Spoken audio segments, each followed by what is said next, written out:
Selamat datang di channel Simar Imam. Sembari mendengarkan tinggalkan like dan komentarnya bosku. Jangan lupa pasang headset kalian. Siapkan kopi dan camilan. Lupakan pahitnya kehidupan. Mari kita dengarkan sambil rebahan. Penembak jitu terbaik. Bab 185. Setelah berjalan kurang dari 100 meter, Lian meninggalkan jalan setapak dan memasuki hutan. Para siswa di sekolah penembak jitu semuanya adalah ahli penembak jitu, dan Lian tidak berani sombong untuk menjadi lebih baik dari orang lain. Ketika berhadapan dengan lebih dari 20 siswa pada saat yang sama, seseorang harus lebih berhati-hati. Situasinya sangat tidak menguntungkan bagi Lian. Belum lagi jumlah musuh, lebih dari 20 kali lipat jumlah Lian. Mereka semua mengintai di pegunungan dan hutan di pagi hari, menjaga energi dan kekuatan fisik mereka dalam kondisi terbaik. Mereka bahkan tidak perlu bergerak sama sekali, hanya menunggu Ang Li melepaskan tembakan. Sebaliknya, Ang Li sudah mengalami cedera pada pertarungan tahap pertama, dan berlari sejauh hampir 80 km menghabiskan banyak tenaga dan fisik. Tidak mungkin untuk menghindari penyergapan, musuh, dan selalu ada risiko terbunuh oleh senjata hitam. Hal pertama yang harus dilakukan Lian bukanlah menemukan di mana musuh itu bersembunyi, tetapi memulihkan kekuatan fisik dan energinya sebanyak mungkin. Makanan kering dan air juga baru saja disita oleh Oliver. Ang Li hanya bisa menemukan sayuran dan buah-buahan liar untuk memuaskan rasa laparnya, dan membuat beberapa persiapan untuk pertempuran. Lian mengumpulkan beberapa cabang setebal jari-jarinya, lalu menemukan cara untuk mengupas sebagian kulit kayu dan mengambil beberapa rumput liar. Cabang-cabangnya dipotong-potong berukuran 10 cm, kemudian dianyam menjadi barisan dengan jerami, kemudian diikat erat pada badan dan 4 cabang. Kulit kayunya diperkuat di bagian luar, dan satu set baju besi sederhana dibuat. Terakhir, rumput liar digunakan di bagian luar armor untuk kamuflase. Ang Li terlihat seperti rumput yang bergerak, yang sangat menguntungkan untuk bergerak di hutan yang gelap. Jika musuh menggunakan peluru sungguhan, maka armor Ang Li tidak akan berguna. Peluru kaliber apapun dapat dengan mudah membunuh armor tersebut dan menembak Ang Li. Berbeda jika menggunakan bom yang dimodifikasi.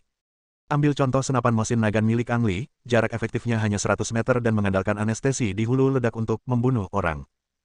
Jangkauan efektif bom modifikasi, musuh, juga akan serupa, dan jangkauan efektifnya juga sekitar 100 meter. Jangkauannya diperpendek dan tingkat mematikannya sangat melemah. Armor buatan Ang Li dapat memainkan peran penting. Bahkan dalam jarak 10 meter, peluru yang dimodifikasi tidak dapat menembus armor, sehingga tidak dapat menyebabkan kerusakan nyata pada Lian. Sebagai seorang penembak jitu yang handal, kamu harus pandai menemukan kelemahan musuh. Ang Li menemukan kelemahan musuh dan memanfaatkan celah dalam aturan. Aturan penilaian tahap kedua adalah Lian hanya perlu melewati area yang dibentengi oleh musuh. Dengan armor yang ada di tubuhnya, Ang Li bisa dikatakan tak terkalahkan. Tidak masalah walaupun terkena peluru musuh, lewati saja area ini dengan cepat dan kamu akan melewatinya. Tentu saja, pada kenyataannya kita harus sangat berhati-hati. Entah, hadiah, apa yang telah disiapkan musuh untuk dirinya sendiri. Dengan cara yang sama, Lian mendapatkan helm lain, yang dikatakan memberikan perlindungan menyeluruh tanpa titik buta. Selain itu, semua cabang dipotong menjadi ukuran 10 cm, yang sepenuhnya dapat menjamin kelenturan anggota tubuh Lian. Membuat set baju besi ini membutuhkan waktu 2 jam bagi Lian. Namun, seperti kata pepatah, mengasah pisau tidak membuat kesalahan seperti memotong kayu bakar. Dengan set baju besi ini, peluang Lian untuk melewati penilaian tahap kedua meningkat sebesar 50%.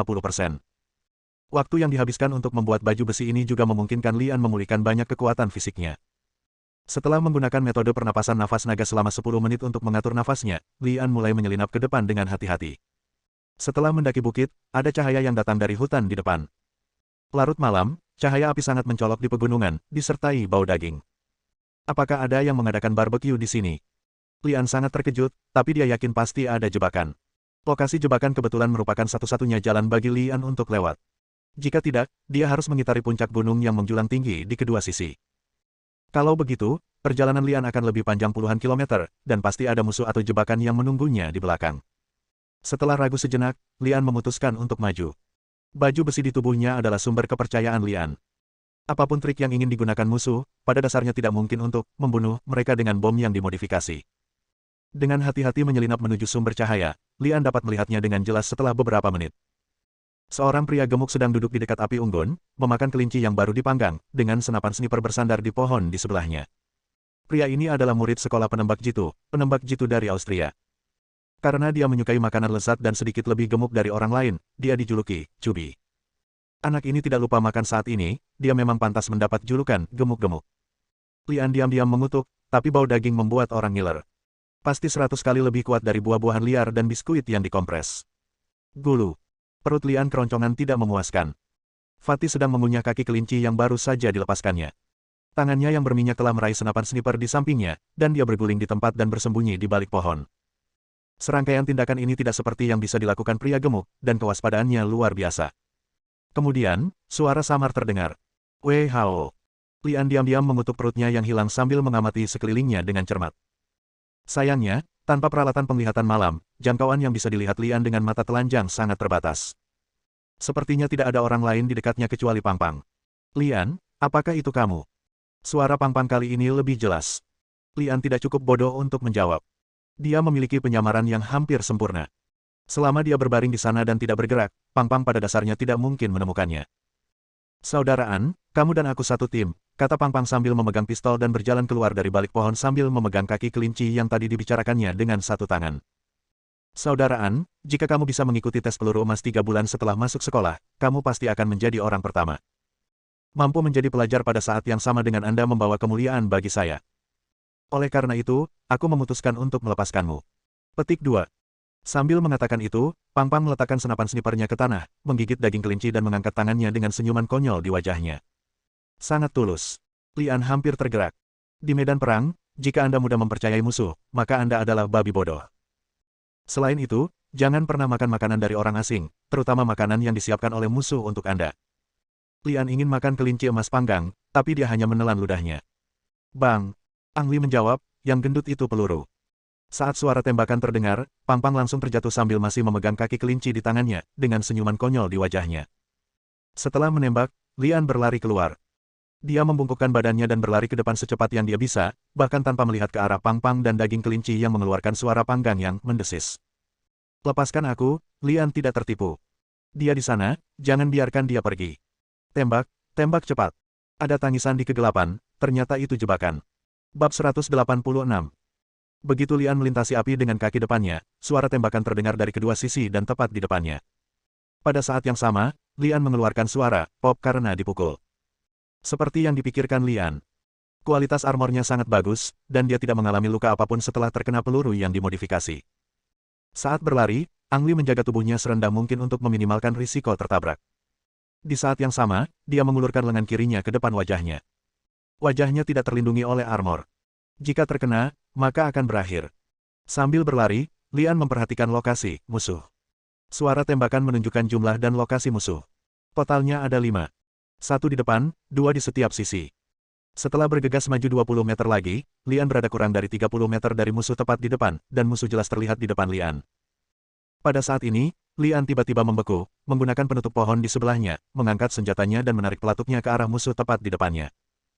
Pada jarak kurang dari 30 meter, Lian tidak perlu memperhitungkan faktor-faktor seperti arah dan kecepatan angin, dan bahkan tidak perlu membidik dengan sengaja.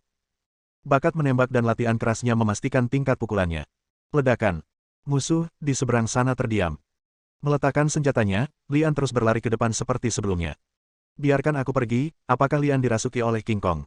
Kenapa dia tidak bisa dibunuh? Kejar, jangan biarkan dia kabur, kejar dia secepatnya. Menabrak. 4 orang lainnya melompat keluar dan mengejar Lian seperti orang gila. Lian melompati mayat itu, berlari ke depan 10 atau 20 meter lagi, dan kemudian menyelinap ke rumput. Kamuflase di tubuhnya membuatnya langsung menyatu dengan rumput, namun moncong senjatanya sudah mengarah ke 4 siswa yang mengejarnya. Keempat siswa itu agak terlalu tidak sabar dan semuanya terkena pistol Ang Li. Mereka tidak bisa menyakiti Lian, tapi bukan berarti Lian tidak bisa menyakiti mereka. Setelah mengunci salah satu sasaran, Lian menarik pelatuknya, dan siswa yang berlari di belakang jatuh ke tanah. Ketika 3 orang lainnya mendengar suara tembakan, mereka langsung terjatuh ke tanah dan secara naluriah mencari perlindungan. Ledakan. Ang Li menarik pelatuknya lagi, dan seorang siswa yang tidak sempat bersembunyi di balik bunker terbunuh. 2 orang yang tersisa tidak berani keluar setelah melihat ini. Lian, kita semua bersaudara. Jika ada yang ingin kamu katakan, mengapa kamu harus menggunakan pisau dan senjata? Ya, Lian, aku saudara laki-laki yang tidur di ranjang atasmu, kenapa kita tidak keluar dan bicara? Lian, sebenarnya kami mendukungmu. Keduanya berbicara satu sama lain, mencoba mengelabui Lian. Lian diam-diam telah meninggalkan tempat kejadian. Misinya adalah melewati area ini, bukan membunuh semua siswa, jadi tidak perlu membuang waktu untuk kedua siswa itu. Sekalipun peluru yang dimodifikasi, suara tembakannya tidak jauh berbeda dengan peluru biasa. Ditambah dengan gema di pegunungan dan keheningan malam, suaranya bisa menyebar jauh, dan semua siswa tahu bahwa Lian akan datang. Total ada 30 siswa, 3 di antaranya meninggal sebelumnya, dan setelah mengecualikan Lian, total ada 26 siswa. Ada 26 musuh. Dalam pertempuran tadi, Lian menyingkirkan 6 dari mereka, hanya menyisakan 20 musuh yang harus dihadapi. Lebih dari 20 siswa, tersebar di area seluas hampir 5 km, sama tidak mencoloknya dengan 20 kerikil yang dilempar ke laut. Kecuali jika siswa yang tersisa berkumpul dalam skala besar seperti sebelumnya, 1 atau 2 siswa yang bersembunyi di kegelapan dan melepaskan tembakan dingin tidak akan berpengaruh pada Lian. Dengan ujian barusan, Lian semakin percaya diri dengan armor di tubuhnya. Setelah membersihkan peluru modifikasi yang menempel di baju besi, Lian tidak lagi penakut seperti sebelumnya, dan hanya berjalan di jalan pegunungan secara terbuka. Ledakan, ledakan, ledakan. Dalam perjalanannya, Lian berjalan hampir 3 km dan bertemu dengan 5 siswa lagi yang bertindak sendirian. Para siswa ini bersembunyi di kegelapan dan melepaskan tembakan dingin ke arah Lian. Setiap kali Lian jatuh ke tanah dan berpura-pura mati setelah tembakan, dia menunggu pria bersenjata itu keluar untuk memeriksanya dan kemudian menembaknya untuk membunuhnya. Cara ini telah dicoba dan diuji berkali-kali, dan setiap kali, musuh telah diakali bahkan dijatuhkan oleh Lian. Ada 15 musuh lagi. Lian sedang berjalan di jalan pegunungan seperti sebelumnya. Dia terlihat sangat perhatian, tapi nyatanya dia sangat berhati-hati, diam-diam mengamati apakah ada penyergapan di kedua sisi. Ledakan. Suara tembakan kembali terdengar di kegelapan tanpa peringatan. Lian jatuh ke tanah dan berpura-pura mati seperti sebelumnya, dengan sabar menunggu, musuh muncul. Anehnya, musuh itu tidak muncul kali ini. Mungkinkah trik ini digunakan terlalu banyak dan ketahuan? Lian bergumam di dalam hatinya, diam-diam mengamati arah datangnya tembakan. Hulu ledaknya mengenai lengan kanan Lian, yang berarti musuh bersembunyi di depan arah jam 2 dan 3 Lian. Pria bersenjata itu tidak langsung menembak jantung atau bagian vital lainnya, melainkan menembak lengannya, yang menunjukkan bahwa hubungannya dengan Ang Li tidak buruk. Itu Ali. Ang Li menyimpulkan bahwa penembaknya adalah Ali berdasarkan lokasi peluru. Ali adalah orang yang berhati-hati, dan kemampuan Lian untuk terus menerobos dan datang ke sini secara alami membangkitkan kewaspadaan Ali. Di mana? Ang Li memutuskan untuk memberikan kesempatan duel yang adil kepada Ali dan dengan hati-hati mencari di area yang terlihat berulang kali. Tidak, tetap tidak. Itu terlalu gelap. Bahkan dengan cahaya bulan, jangkauan visualnya hanya 20 atau 30 meter. Dalam jarak 20 meter ini, Lian mencari tidak kurang dari 5 kali. Tidak peduli seberapa tersembunyinya Ali, dia tidak akan dapat menemukan apapun. Mungkinkah Ali bersembunyi lebih jauh? Lian dengan cepat mengetahui bahwa lokasi persembunyian Ali berada di luar jangkauan penglihatannya. Dilihat dari jarak efektif bom yang dimodifikasi, posisi Ali tidak akan melebihi 100 meter. Lian tidak bisa melihat Ali, tapi Ali bisa melihat Lian. Satu-satunya penjelasan adalah Ali menggunakan peralatan penglihatan malam. Oliver, bajingan, bagaimana kamu bisa mengatakan itu adil? Peralatan yang mereka gunakan jelas lebih unggul dari milikku. Lian mengutuk secara diam-diam. Saya tidak memeriksanya sebelumnya karena saya tidak ingin membuang waktu pada mayat. Kalau dipikir-pikir, musuh pasti memiliki lebih banyak peralatan daripada saya. Mengkonfirmasi bahwa Ali memiliki lebih banyak peralatan daripada dirinya, Ang Li membuang apa yang disebut persaingan sehat dari pikirannya. Wow! Lian melompat dari tanah seperti mayat dan bergegas menuju arah jam 2 dan 3. Bang! Suara tembakan terdengar dari sisi berlawanan. Lian melihat percikan api, menentukan lokasi, musuh, dan berlari lebih cepat. Boom, boom. Kali ini berbunyi 2 kali berturut-turut. Sepertinya Ali sempat panik. Ia ditakuti oleh Ang Li yang tak bisa dipukul sampai mati. Sampai jumpa. Setelah berlari sejauh 30 meter dalam satu tarikan napas, Lian akhirnya melihat Ali. Dia membangun gudang di atas batu, menaburkannya dengan tanah dan batu, dan bersembunyi di bawah gudang. Kamuflase semacam ini bisa dikatakan sempurna. Bahkan di siang hari, Anda hanya akan mengira itu adalah bagian dari gunung. Bab 187. Ledakan. Ali hanya sempat melepaskan tembakan terakhir, dan Lian melompat, meremukkan langit-langit di atas batu dengan kakinya, dan berdiri tepat di punggung Ali. Saudaraku, maafkan aku. Lian tidak memberi Ali kesempatan untuk melawan, dan memukul bagian belakang leher Ali dengan pisau. Ali hanya sempat mengeluarkan erangan teredam sebelum pingsan. Setelah membersihkan Ali dari lubang, Ang Li mulai mencari perlengkapannya. Kacamata night vision scope, pedang, granat asap, flash bomb, mara bahaya suar, del. Pada dasarnya Ali memiliki semua perlengkapan yang harus dibawa oleh seorang penembak jitu. Yang paling dinantikan Lian adalah biskuit dan air yang dikompres pada Ali. Inilah yang paling tidak dimiliki Lian. Berbeda dengan kelinci panggang sebelumnya, biskuit dan air yang dikompres ini dijamin aman. Saudaraku, terima kasih. Ang Li mengambil semua yang dia bisa dari Ali, termasuk senapan sniper dan amunisi Ali. Ali yang malang terbangun hanya dengan pakaian di tubuhnya. Lian pertama-tama menemukan tempat tersembunyi untuk mengisi kembali makanan dan air, lalu melanjutkan bergerak maju setelah istirahat sejenak. 14 lagi. Lian sedang menghitung jumlah musuh dalam pikirannya. Kilometer berikutnya ternyata sangat damai, dan Lian tidak bertemu musuh lagi sampai suara gemericik air terdengar di telinganya. Sungai. Lian merasa senang dan melihatnya dari peta. Sebuah sungai besar melintasi pegunungan. Selama Anda menyeberangi sungai ini, Anda telah melewati area penilaian tahap kedua dan memasuki area penilaian tahap ketiga. Mendengar suara air mengalir, Lian mulai melambat dan tidak lagi berjalan sembarangan di jalur pegunungan seperti sebelumnya. Ia tidak lupa bahwa masih ada 14 musuh yang tidak muncul. Sungai di depan kita adalah garis pertahanan terakhir bagi musuh, dan mereka semua harus berkumpul di beberapa ratus meter terakhir ini. Di mana? Ang Li menggunakan alat penglihatan malam yang disita dari Ali. Dengan peralatan ini, Ang Li berada pada level yang adil dengan musuh. Ke depan, jalan pegunungan terjal, dan jaraknya hanya beberapa ratus meter, tetapi Anda tidak dapat melihat ujungnya secara sekilas. Setelah memikirkannya sebentar, Lian membuat rencana. Temukan dua cabang yang panjangnya lebih dari 1 meter, lalu tutupi penyamaran Ali pada cabang tersebut. Lian bersembunyi di balik pakaian kamuflase, memegang dahan dengan kedua tangan untuk mengangkat pakaian kamuflase, sehingga membentuk ruang yang sesuai. Dunia luar hanya bisa melihat pakaian kamuflase, tapi Ang Li tidak bisa bersembunyi di dalamnya.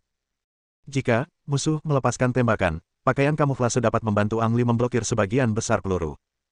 Bahkan jika hulu ledak kadang-kadang menerobos, Lian masih memiliki baju zirah untuk melindunginya. Setelah melakukan persiapan ini, Lian mulai bergerak maju dengan berani. Seperti yang diharapkan Lian, 14 siswa yang tersisa bersembunyi di beberapa ratus meter terakhir jalan. Lian belum melangkah terlalu jauh ketika murid pertama melihatnya. Tepatnya, siswa tersebut baru saja melihat pakaian kamuflase bergerak, yang membuatnya terkejut. Apa yang sedang kamu lakukan? Karena mereka tidak dapat menentukan posisi spesifik Ang Li di balik seragam kamuflase, para siswa tidak berani menembak hingga Ang Li hampir menghilang dari bawah hidungnya. Ledakan. Lian merasakan pakaian kamuflase itu bergetar dan tahu bahwa peluru telah mengenai pakaian kamuflase itu. Melihat Lian terus bergerak maju dengan selamat dan tidak terluka, para siswa tiba-tiba merasa cemas. Biarkan aku pergi, apa ini? Bom yang dimodifikasi tidak berguna. Ang Li sukses memanfaatkan celah aturan. Jika itu peluru sungguhan, musuh hanya perlu menembak secara acak, dan Ang Li akan selesai. Bom yang dimodifikasi tidak ada gunanya sama sekali. Bah. Suara tembakan perlahan menjadi lebih padat. Pada dasarnya semua hulu ledak diblokir oleh pakaian kamuflase yang dipegang di dahan. Bahkan jika hulu ledak mengenai Lian, itu hanya mengenai armor. Lian baru saja berjalan lebih dari 200 meter di bawah kejutan dari musuh. Suara air mengalir semakin deras, dan Lian hanya berjarak 100 meter terakhir dari sungai. Kali ini, siswa yang pertama kali melihat Lian mengejarnya sambil berteriak keras sambil berlari, "Jangan buang-buang peluru, percuma. Saudara-saudara, keluarlah bersama-sama, saya tidak percaya kamu tidak bisa menghentikan anak ini." Petik 2. Tak tahu malu. Lian mengutuk secara diam-diam. Para siswa yang menembak satu demi satu juga menyadari bahwa peluru yang dimodifikasi tidak dapat melukai Lian, jadi mereka menjatuhkan senjatanya dan bergegas keluar, berniat menyelesaikan masalah dengan tinju mereka. Ang Li bisa bertarung, dan bahkan John terkuat pun bukanlah tandingannya 1 lawan 1. Wow! Dengan ledakan suara, lebih dari selusin siswa bergegas dari segala arah. Ketika Lian berada kurang dari 50 meter dari sungai, dia dikepung. Hehe. Lian, kamu hebat, tapi apakah menurutmu kamu cocok untuk banyak dari kita? Benar. Lian, masih terlambat bagimu untuk menyerah. Saudara berjanji tidak akan membiarkanmu terlalu menderita. Lian, lupakan saja, menyerah. Terdengar ledakan tawa. Para siswa tidak bersemangat untuk mengambil tindakan, tetapi memandang Lian dengan suasana hati yang membosankan. Tepatnya pakaian kamuflase. Di bawah seragam kamuflase, Lian menopang kedua cabang di tanah, dengan senyum lucu di wajahnya, dan memegang flash bom di masing-masing tangannya. Haha. 2 flash bom meluncur dari balik pakaian kamuflase, diikuti dengan tatapan yang menyilaukan. Ah, aku takut. Lian, kamu sangat hina, kamu bahkan menggunakan flash bom. Tak tahu malu. Ang Li, jika kamu punya nyali, kamu bisa melawanku 1 lawan 1. Bagaimana kamu bisa menjadi pahlawan dengan memainkan trik kecil seperti itu? Bah, apakah dianggap pahlawan jika banyak dari kalian yang berurusan dengan saya? Lian mengutuk dalam hatinya, tapi terus melemparkan 3 bom asap dengan tangannya. Batuk. Mencekikku sampai mati. Lian, kamu batuk. Pertama, mata saya ditusuk begitu keras hingga saya tidak bisa membukanya, lalu hidung saya juga menderita, air mata dan pilek beterbangan kemana-mana. Selusin siswa sekolah penembak jitu yang begitu mengintimidasi bahkan pasukan khusus hanya bisa digambarkan sebagai orang yang menyedihkan saat ini. Setelah melempar bom asap, Lian menarik napas, melemparkan pakaian kamuflase ke kepalanya dengan sekuat tenaga, lalu berlari menuju sungai. Sesampainya di tepi pantai, Lian tercengang. Sungai di depannya jauh lebih lebar dari yang dia bayangkan, dan arusnya sangat deras sehingga berbahaya bahkan untuk diseberangi oleh perahu kecil sekalipun. Parahnya lagi, tak jauh di hilir terdapat air terjun. Inilah sebabnya mengapa suara air mengalir memekakkan telinga. Lian menoleh ke belakang dan melihat bahwa musuh pada dasarnya sudah pulih. Satu atau dua dari mereka sudah mengejar mereka, dan tidak ada waktu baginya untuk berpikir terlalu banyak. Tunggu, sepertinya jumlah orangnya salah.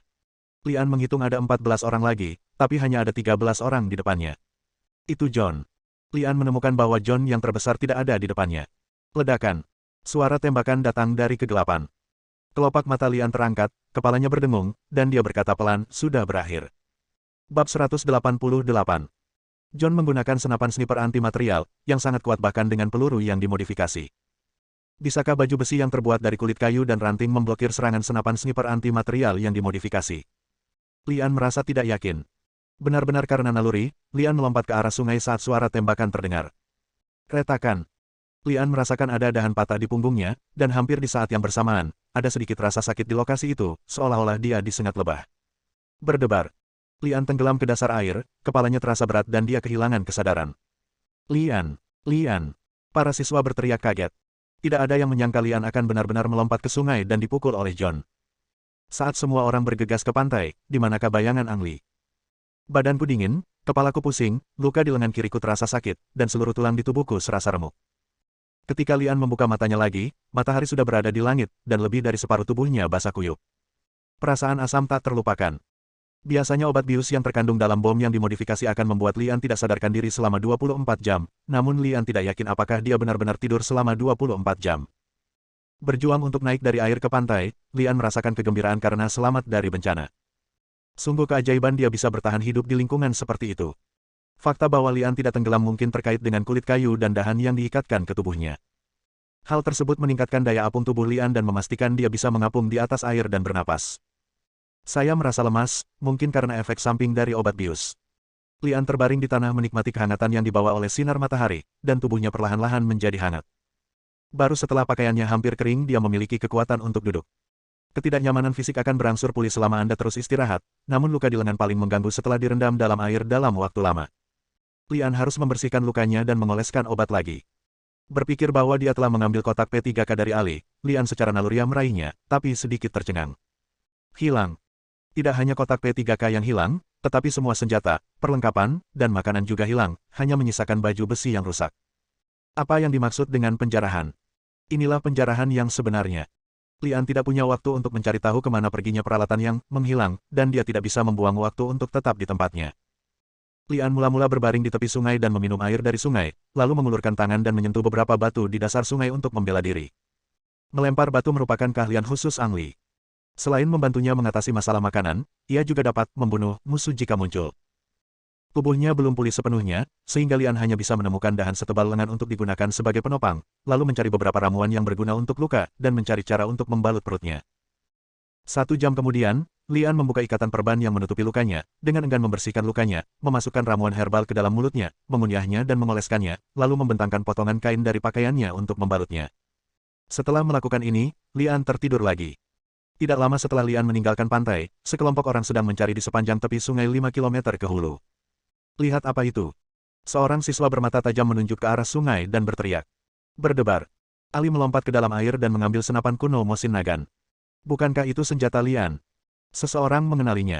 Ali mendatangi John dengan senapan di kedua tangannya dan menatap langsung ke arah John. Hati John menjadi gila ketika dia ditatap oleh Ali. Dia mengulurkan tangan dan menggaruk bagian belakang kepalanya dan berkata, "Mengapa kamu menatapku seperti itu, seolah-olah aku ingin sesuatu terjadi pada Lian? Aku tidak melakukannya. Ingin hal seperti ini terjadi. Itu benar-benar kecelakaan pada saat itu. Saya tidak menyangka dia akan jatuh ke sungai. Jika dia mati, maka kamulah pembunuhnya." Teriak Ali menuduh. John tiba-tiba menjadi marah dan berteriak, "Mengapa Anda mengatakan itu kepada saya? Selain itu, akan ada korban jiwa dalam penilaian peluru emas. Bukankah seorang prajurit khusus mati pada penilaian tahap pertama?" "Kamu," Ali meninjunya dengan marah, tapi ditangkap oleh John yang tinggi. "Ali, apakah masalahmu sudah cukup?" teriak John. "Berhentilah membuat masalah. Lian mungkin tidak mati, kita harus terus mencari. Lebih jauh ke depan adalah area penilaian tahap ketiga. Kita tidak bisa pergi ke sana. Lepaskan aku." Ali melepaskan diri dari tangan John. Dia tidak peduli jika area di depan adalah penilaian tahap ketiga. Jika Lian benar-benar mati, sebagai teman dia harus menemukan tubuhnya. Ali.